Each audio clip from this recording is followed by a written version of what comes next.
ओम नमः शिवाय। जय भोलेनाथ। आइए सुनते हैं सावन मास महात्म्य का 18वां अध्याय। सावन मास के शुक्ल पक्ष की 10वीं तिथि का महात्म्य। सनंत कुमार जी ने कहा, हे भगवान, हे पार्वती नाथ, भक्तानुग्रह कारक, हे दया सिंधु, अब आप मुझे सावन महीने के शुक्ल पक्ष की 10वीं तिथि का महात्म्य बतलाइए। भगवान श्री सदाशिव ने कहा, हे सनंत कुमार, सावन महीने के शुक्ल पक्ष की 10वीं तिथि के दिन व्रत आरंभ करें। इस प्रकार 12 महीनों तक उत्तम व्रत करके श्रावण शुक्ला 10वीं के दिन इस व्रत का उद्यापन करना चाहिए। राजा तथा राजकुमार को राज्य की आशा से, कृषक खेती के लिए, वैश्य व्यापार के वास्ते, गर्भवती स्त्री पुत्र प्राप्ति के हेतु तथा अन्य सब मनुष्य धर्म अर्थ एवं काम आदि की सिद्धि निमित्त इस व्रत को आरंभ करें।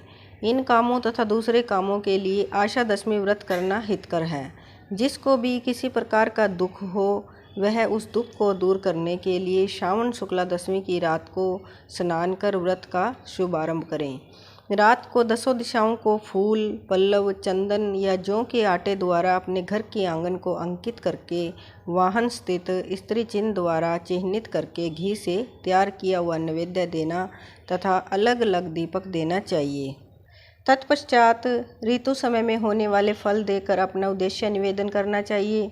मेरी आशा शोभनी हो या तथा मेरे मनोरथ सदैव सिद्ध हो, आपके प्रसाद से मेरा निरंतर कल्याण हो, यूँ सुविधि पूजा करके ब्राह्मण को दक्षिणा देनी चाहिए। इसी प्रकार प्रति मास निरंतर व्रत करना चाहिए। हे तात, 1 वर्ष तक व्रत करके उद्यापन करना चाहिए। सोने, चांदी या आटे की दिशा 10 दिशा रूप देवताओं की प्रतिमा बनवाकर अपने सगे संबंधियों के साथ स्नान आदि करके वस्त्राभूषण से अलंकृत हो अपने घर के आंगन में मन से दिशाओं का क्रमशः आह्वान, स्थापन तथा पूजा करनी चाहिए। दिशाओं के तंत्र यह हैं, हे इंद्री दिशा, 10 दिशा रूप देवता, सुर तथा असुर नमस्कृत इस संसार का स्वामी इंद्र आपके पास निवास करता है, ऐसी आपको नमस्कार है। हे अग्नि, अग्नि देवता के रहने से आप आग्नेयी कही जाती हैं। आप तेज स्वरूपा पराशक्ति हैं, अतः हे आग्नेयी, मेरे लिए आप वरदात्री हो। हे याम्य, धर्मराज आपका आश्रय लेकर इस सारे संसार को दंड देते हैं, अतः आपको शयमनी कहते हैं। हे शयमनी, आप मेरे लिए उत्तम कार्यों को देने वाली हो। हे आशे, हाथ में खड्ग लिए अत्यंत विकराल रूप मृत्युदेव नैऋत्य स्थान में आपके पास निवास करते हैं, अतः आप नृत्य रूपा हो। हे नृत्यते, मेरी आशा को पूर्ण करो। हे वारुणी, भुवन के आधार तथा जल जंतु के अधिपति वरुण देव आप में निवास करते हैं।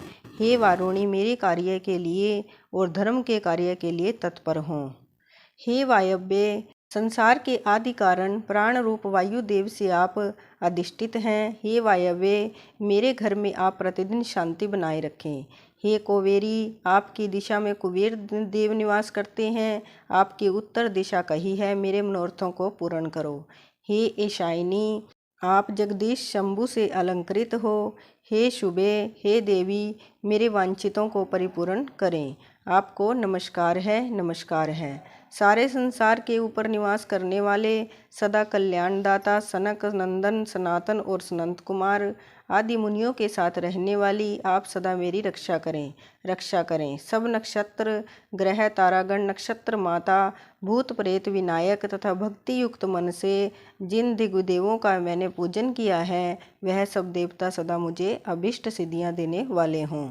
सांप तथा नेवले से नीचे के लोक में आप सेवित हैं। आज आप मेरे ऊपर नागगणाओं के साथ प्रसन्न हों।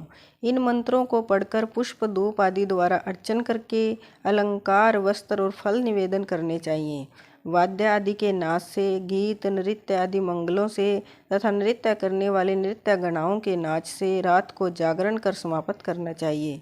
कुमकुम, अक्षत, तांबुल दान आदि तथा प्रसन्न मन से उस रात को समाप्त करना चाहिए। प्रातःकाल दोबारा प्रतिमा की पूजा करके उसे ब्राह्मण को दे देना चाहिए। इस विधान द्वारा अर्चन तथा समापन कर प्रणाम करना चाहिए। इसके बाद अपने सगे संबंधियों तथा मित्रों सहित भोजन करना चाहिए। हे सनंत कुमार, इस प्रकार आदर से जो 10वीं का व्रत करता है, वह अपनी सब इच्छाओं की पूर्ति कर लेता है। यह सनातन व्रत विशेष रूप से स्त्रियों द्वारा करने का है, क्योंकि संसार में स्त्री श्रद्धा तथा नाना इच्छाओं से युक्त रहती हैं। हे मुनिश्रेष्ठ, यह व्रत धन, यश, आयुष्य तथा सब इच्छाओं का फल देने वाला है। हे तात, मैंने तुम्हें इस व्रत के संबंध में बतलाया है। 3 लोकों में इस व्रत के तुल्य दूसरा कोई और व्रत नहीं है। इस व्रत को रखने वाला स्वेच्छानुसार सब प्राप्त कर लेता है। जो मनुष्य दशमी के दिन दिशाओं की पूजा करते हैं, उनके मन की सब इच्छाओं को दिशा देवता सफलीभूत करते हैं। हे सनंत कुमार, इसमें विशेष कथन से क्या लाभ? यह व्रत मोक्ष फल का देने वाला है, इसमें सोच विचार नहीं करना चाहिए।